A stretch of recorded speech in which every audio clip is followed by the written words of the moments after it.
Hi, in this video I would like to go over the implementation of the algorithm proposed in this article for the generation of response spectrum compatible records satisfying a minimum power spectral density function. For structures not related to nuclear power, the design codes usually require the motions used to perform time history analysis to be compatible with the cite design spectrum. One way to achieve this is using spectral matching, where you start with a seed record and perform modifications aiming to tightly match the design response spectrum. In the left figure, we have an example. The thick black line is the design spectrum, and the gray line is the response spectrum of the amplitude scale seed record. The blue line is the response spectrum of the spectrally matched record, which is seen to tightly match the target.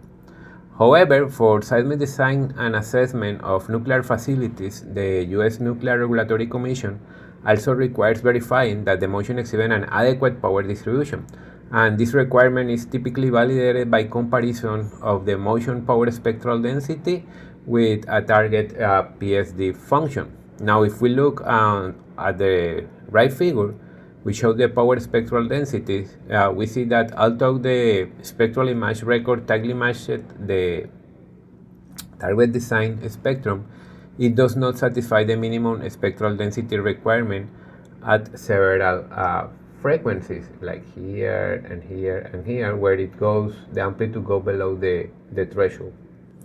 In this video, I'm not going through the theory and details of the algorithm as these are explained in the article. I will just go through the use of the Python implementation, which is available on GitHub. When you download the repository, you will see two PY files.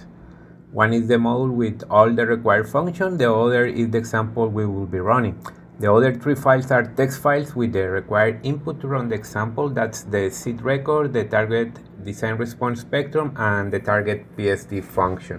So first we load all the required input, that's the target spectrum, the target PSD, and the seed record. Then we call the ReqPyPSD function, where we define the seed record, the sampling frequency, the frequencies at which the target spectrum is defined, and the actual amplitudes at these frequencies, and the same for the target PSD, the frequencies and the amplitudes. We also need to define the target peak ground acceleration.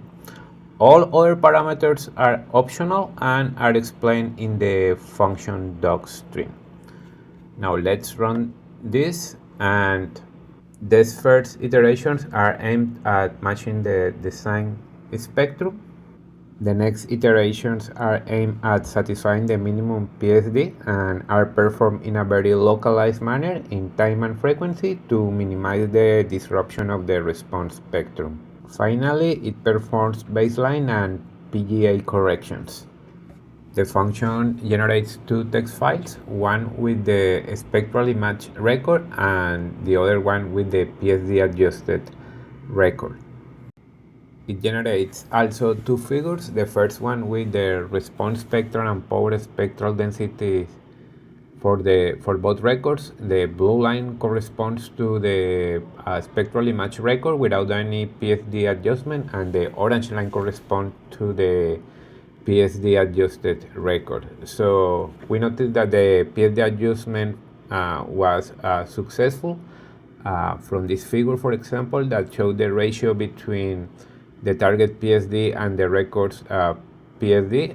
We see that those frequencies where the amplitude went below the threshold are fixed with the adjustment, but not only that, but the other are maintained more or less at the same level, and the matching with the target spectrum is not compromised.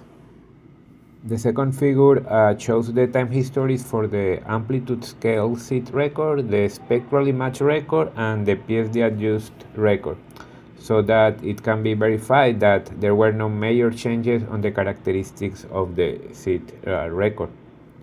Well, that's it for this video. I hope you find this code useful, and if you have any questions or recommendations, feel free to send me an email. Ciao pues.